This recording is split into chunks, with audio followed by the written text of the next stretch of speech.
Three, two, one. Here we go. Hello, and welcome to the Gonzo Experience. I am David Gonzo Bomano, your host. So excited to have you here. I have a guest on today that I don't even know him personally. We've been communicating via email. I saw him on a webinar with Carl Gold, a friend of mine, and I do feel like we're friends already. And I'm sure a lot of people feel like that because Jesse, his name is, well, first of all, Jesse Coles, welcome to the show. Excited to be with you, my friend. So excited to have you here. And once you guys listen to this podcast, and if you're watching the video on our YouTube channel, Jesse he's one of these guys that you know you're going to love him from the start. First of all, he's dressed all in yellow shirt, sport jacket, top hat, and you wonder why. Is this guy, is he a little crazy? And the answer is yes. and you're proud of it, right? So Jesse has a great story. I'm so excited to share it with you because it's an entrepreneur's just incredible journey of taking a chance on something that most other people would say, like, what are you, freaking nuts? And then finding out that you're nuts after you do it, but finding a way to make it happen. So Jesse, I'm going to read your bio so people get a little idea what we're talking about, and then we're going to ask about your story here. So Jesse Cole is the founder of Fans First Entertainment and the owner of, and this is where it gets interesting, the Savannah Bananas. And the Savannah Bananas, Jesse, so it's baseball, what division are they? Right. It's basically where a circus and a baseball game breaks out. So we have a professional team and a college team, but we're in the entertainment business, not the baseball business. So the level is not as important, but it's not one of the highest levels. I'll put it that way. But that makes it even better. That makes it even more impressive, I think. Right. So continuing on, his teams have welcomed more than 1 million fans to their ballparks and have been featured on MSNBC, CNN, ESPN, and an Entrepreneur magazine. The Bananas have been awarded Organization of the Year, Entrepreneur of the Year, Business of the Year, and won the CPL Championship in their first year. Fans First Entertainment has been featured in the Inc. 5000 list of one of the fastest growing companies in America as well. The Savannah Bananas currently have sold out every game since their first season and have a waiting list in the thousands for tickets. Just released his first book, Find Your Yellow Tux, How to Be Successful by Standing Out, in January of 2018 with a world book tour at Epcot.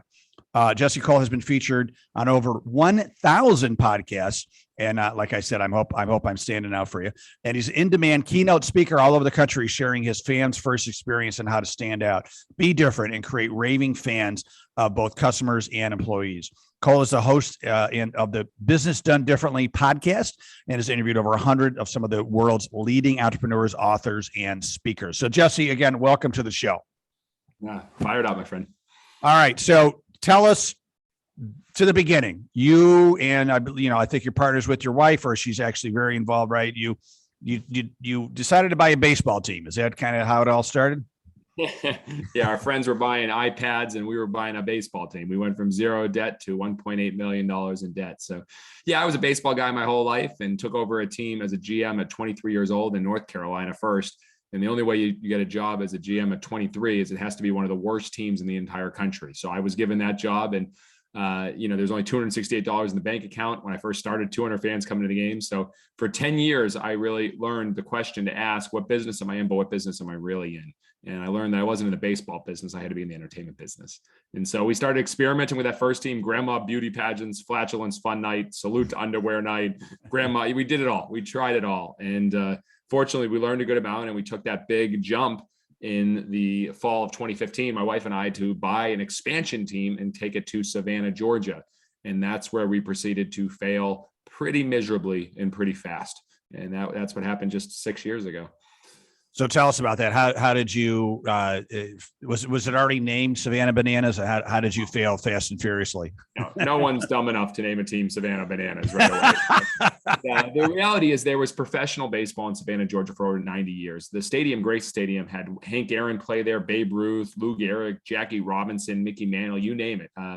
and they had professional teams for 90 years, but no one came out to the games. And it wasn't necessarily a fault of the community. It was just a typical baseball game with not a lot of thought put into the entertainment and the fun.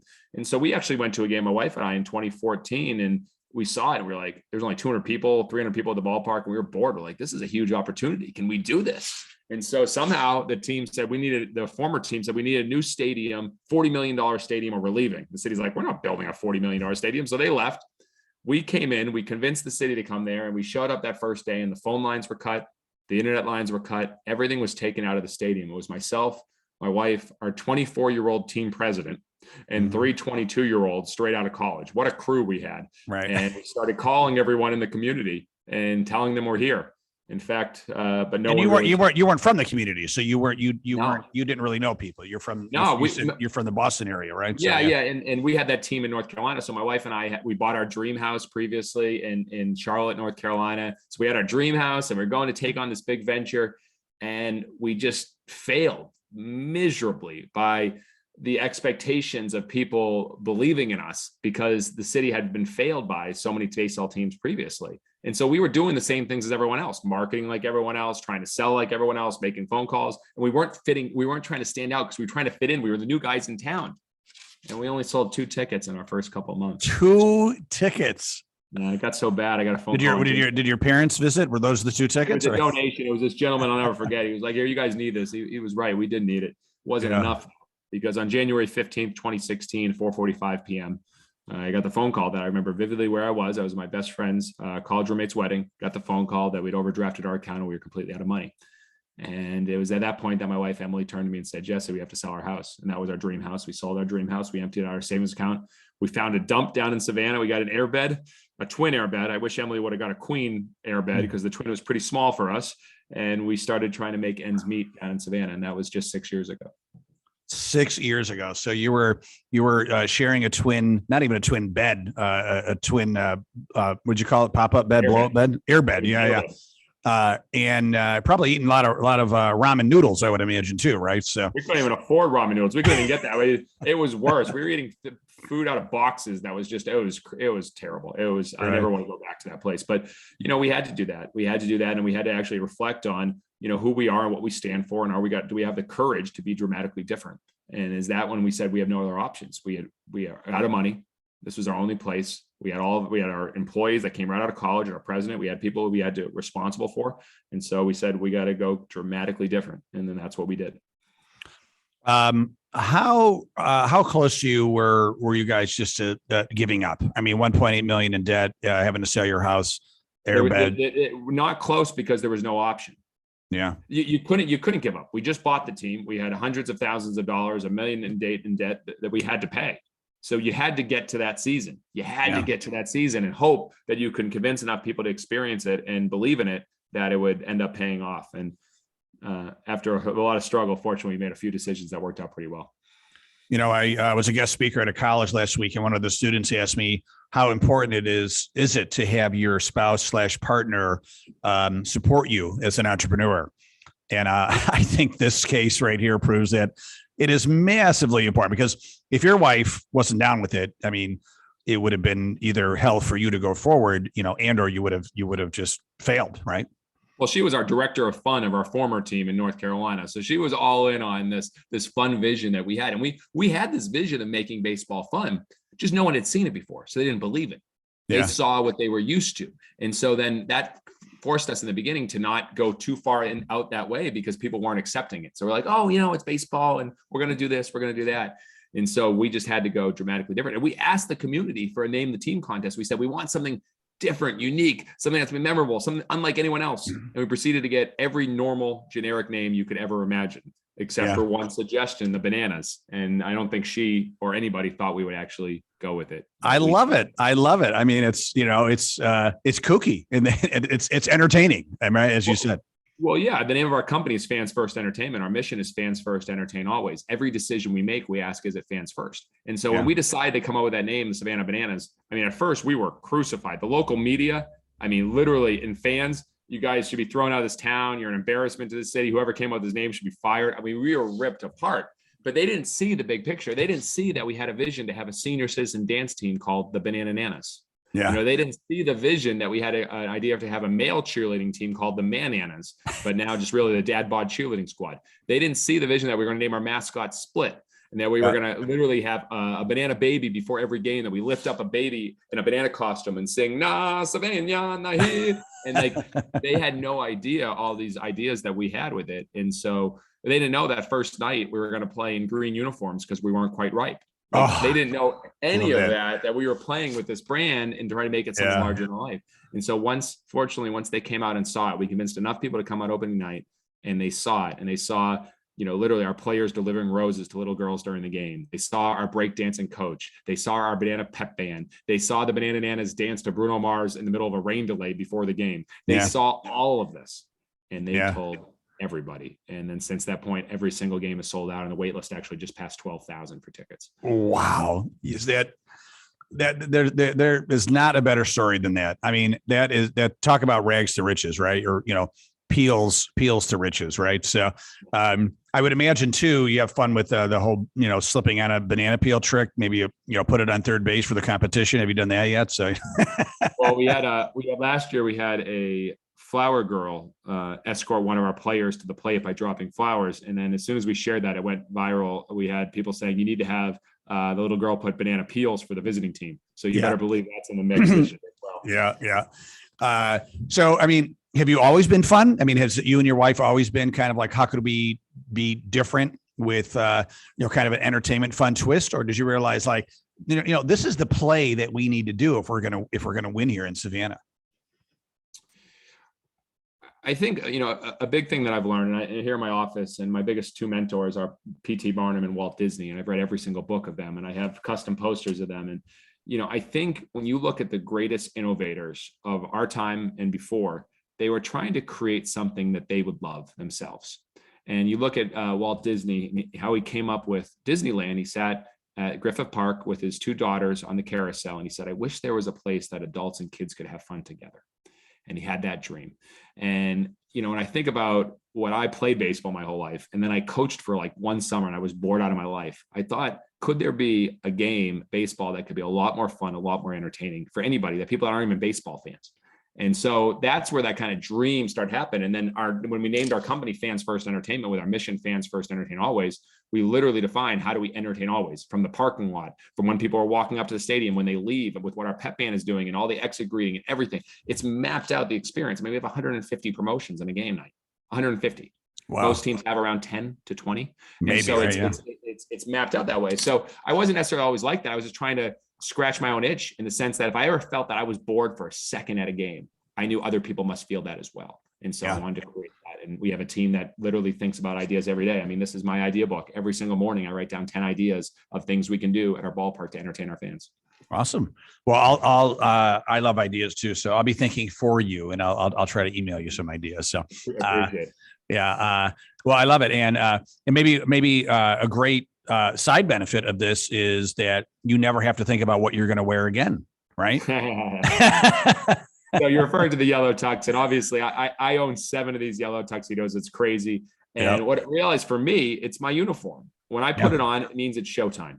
And more than anything, it gives our team permission to have fun. If your owner is wearing a yellow tuxedo and he's running around the crowd, throwing out Dolce and Banana underwear to the fans, Dolce and Banana. All right, then it gives permission to your team to have fun. Yeah. So, how do you think Dolce and Banana? That's beautiful. Dolce, and then we have the big banana and the small banana, but the big banana outsells the small banana dramatically. So it's not even close. But I mean, those are all the things. The big premise for us, we always look at, is whatever's normal, do the exact opposite. Normal gets normal results. And when we were doing things normal, we were getting much worse than normal results, because no one even believed in us at that point. And I think people are so afraid of doing things that are abnormal because of what people will think. And I think for us, it becomes very easy because we are clear on who we are not for. We are not for baseball traditionalists. If you are obsessed with baseball the way it is, you will not like our shows. Mm-hmm. And here, I don't even use the word games. We say, welcome to the show. Did you enjoy the show? Because we can control the show, but we can't control the game. So your language is it. And that I've learned from Walt Disney as well. So just part of the whole experience. Yeah. Yeah. I mean, that's interesting. You remind me of Herb Callagher. I just listened to a podcast about Southwest And, one of their things was you're not going to get a good meal. You're not going to get a good meal on our flight. Right. And, he wrote a book called Nuts, and he talks about how, that he got a letter from a disgruntled passenger about how, she was very upset that, there was no meal, only peanuts. The stewardesses were a little kooky, and there was too much joking. And he wrote her back, and he just said, we'll miss you.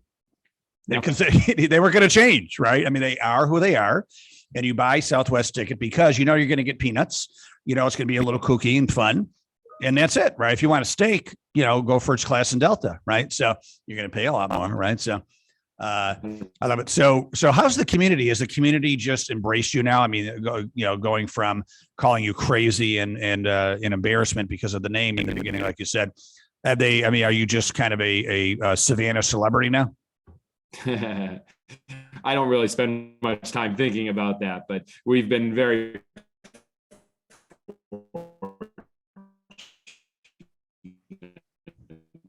the Snowball World Tour, and we're going to different cities all over the country. In Kansas City, we sold out in minutes. Daytona, we sold out in an hour. Montgomery, we sold out in 2 hours. Birmingham, 10,000 seats we sold out. It's just things that I never would have imagined happening. And we have almost 1 million followers on TikTok, which is 300,000 more than any Major League Baseball team. Wow. And I think those are all metrics, and those don't matter to me as much as what we do every day. And I think what we do every day is most companies, they have conversations on how do you grow sales, revenue, and profits. In my 6 years with the Bananas, I've never been a part of one of those conversations. The conversations that I'm a part of is how do you create fans? How do you grow fans? And we don't even keep track of the metrics of revenue and dollars. We believe, and we've shared this, that by 2030, we'll play in front of 1 million fans a year, which will be more than any NFL team, any NBA team, or NHL team in 1 year. And that's based on fans. And so how you do that is you make all your decisions on how do you create a fan's first experience? How do you eliminate all the friction, the frustration points? How are you always entertaining? How are you inventing on behalf of your fans and experimenting? How are you engaging deeply with them? And how are you empowering your team to do things that create these fans first moments? And those are the 5 E's that we use to create raving fans. And that's what I love talking about. The response is that's just a byproduct. And we're fortunate that response has been more than we've ever would have imagined. I would imagine you also have fun with your employees as well. How big is your team? Interesting question. So again, it's a metric that we've caught ourselves, talking about how much we're growing our team. But again, that's just another metric. Yes. Have we gone from 4 full-time people to 25 full-time people and 200 plus part-time people? Yes. But what we talk about is that we 1% of our total top line goes to surprise and delights for our people. Sending Danny, to game 1 of the World Series to go with his dad, and the one bond they had. We just sent Patrick, our group's coordinator, who's obsessed with golf, to the Waste Management 16th hole. And, we sent our fans first director to go to Ireland with her dad, our bucket list trip that she always wanted to in her world. Those are the things that we create. And my wife is the champion of that. So she's all in that. And we say, do for one what you wish you could do for many. And that's a quote from Andy Stanley. And moments matter meaning is what we talk about, the 3 M's. Create moments that show people that they matter, and that'll provide deeper meaning. And, part of creating fans is creating fans of your own people. And nothing matters more than making people feel like they matter. So we focus on those moments. And Emily every day is thinking, what can we do for our people to give them an experience that they never had before? Because that's what Bananas fans are getting to an extent when they travel all over the world. I mean, we had a family that drove 40 hours to come to a Bananas game. And after the game, they said they're driving 40 hours back, and it was everything they hoped it would be. They drove from Utah. And I'm like, that is crazy. I'm going to drive 40 minutes to go anywhere. And if our fans are doing that, how do we provide those same experiences for our people that matter just the same? And that's what we're trying to do. Yeah. No, you keep on saying a word that's really resonating with me is experience. You're providing, you call it entertainment as well, but they're experiencing entertainment, right? So it's like, why do people pay, $5 for a coffee at Starbucks? Well, the coffee's okay, but they're also, going for the experience of being at a Starbucks, right? Like you are providing an experience to people of feeling. Friend of mine, Ari Weinswig from Zingerman's Deli in Ann Arbor, Michigan, right? People pay, $12 for a sub. It's good. I mean, homemade bread, high quality, everything. but it's more about the experience. When you go to Zingerman's Deli, you're coming out like, wow, that was amazing, you know? And they're not only talking about the sandwich. And for you, they're probably not even talking about like the baseball game as much as everything else that they experience. So that I think that's what the value that you're providing, right? Yeah, I think everything.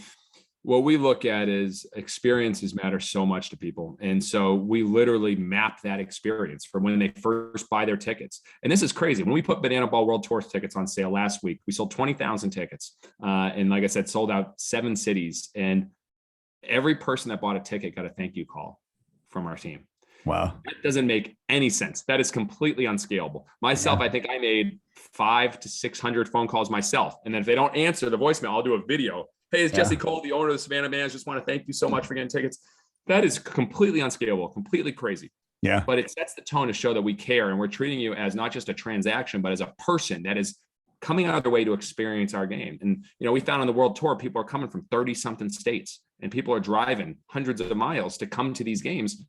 To give them a thank you call, that's the least we can do. Just a lot of people say it doesn't make sense. And, I don't know how we're going to do it when we get to 1 million fans, but I'll tell you, we'll try to figure it out. I bet you'll find a way. We'll try. Hey, we find a way is the key. And I think everyone, especially during COVID the last few years, find a way. The best entrepreneurs see it as an unbelievable opportunity. And that's what we're trying to do. And we'll find a way the best we can. It'll be hard though, but it'll hopefully be. Yeah. Well, I forget exactly how it goes, but one of my favorite quotes is by George Bernard Shaw about the fact that most people are, quote unquote, live their lives being reasonable. But the world only changes by unreasonable men and women. And so people like you are very unreasonable and therefore, making a difference in the world and doing something that no reasonable person would ever imagine that you could do. And I think that's what makes entrepreneurs very, very special like you. So, it's funny because you look at a lot of beginning stories, Walt Disney, you mentioned, right? They thought he was batshit crazy, right? I mean, the story is, I think like 200 banks turned him down with his first idea with amusement park in Anaheim. Right. And, and people thought like, I think some people thought he was like certifiably like crazy. But look what he did. Right. And there's so many great stories like that. Right. I mean, I just was watching something on History Channel about the beginning of Hershey's. Same thing. Everybody thought he was nuts. And so you're in very good company. So hey, if people want to, I was to say, I believe if you're not getting criticized, you're playing it too safe. That's true. If we do something and we don't hear any kind of chatter either way, it's like, oh, we're doing something that's too normal. And so, we're reimagining what our ballpark can be. And you better believe zip lines across the field and treehouse Airbnbs and trains and speakeasies and all these things that is not normal for a ballpark. And people are going to say, why would you have that there? And that's exactly what Walt did. Everyone said you need to have more than one entrance to come into the theme park. Why would you build a castle and put that much money in landscaping? Why would you spend much money on janitors? All these things that no other amusement park would do, he did. And that's what made it so different. And that's why they drew 1 million visitors in their first 3 months at Disneyland. And they were able to pay off all of their debt, which was huge, within 5 years and buy back it from ABC everything. Like that's what they did because they did what everyone else was doing. And that's why they got the attention and they got all the visitors. Yep. Yeah. My parents used to say to me a saying growing up, start to worry when you're acting like everybody else. Mm-hmm. And I say it to my kids now, and they nod their heads. Yes, Dad, I know. But I think it's a very good saying. You do want to, as they say, stand out from the sea of sameness. Right. So there you go. So Jesse Cole, listen, if they want to look you up, get in touch with you, learn more about you, what are the best places to go? Well, Savannah Bananas are easy to find. We're all over. So you can search us and see some of our videos, our story documentary on YouTube. And then, myself, you search Yellow Tux. You can find me anywhere on the internet, but I spend most of my time, as you mentioned earlier, on LinkedIn, and I share the journey, all the struggles, the failures, which there's many. There's not just sleeping on an airbed. There's been a lot of things that we do wrong and we learn from, and we crash and learn, as you say, which has been very, very educational and helpful for us over the years. Yeah, that's great. And you mentioned that the team travels, like people see you in different cities as well. Mm-hmm. Yeah, the World Tour. So we're going to we have 14 games in the World Tour this spring. We'll probably go to about 20, 25 cities next year. So cities are actually putting in their bids now for us to come, and because we're drawing people from all over, which is very exciting. So we hope to be not just in the Southeast and the Midwest, but spread out to the West Coast and North within the next 12 to 18 months.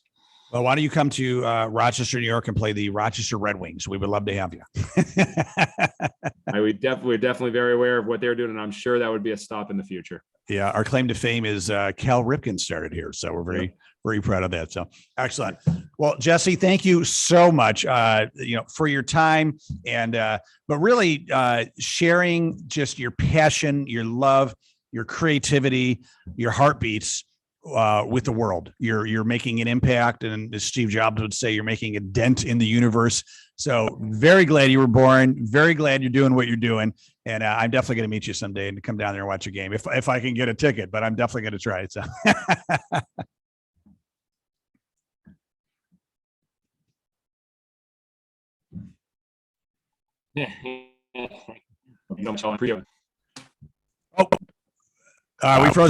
We froze here for a second, Jesse. Sorry. What'd you say?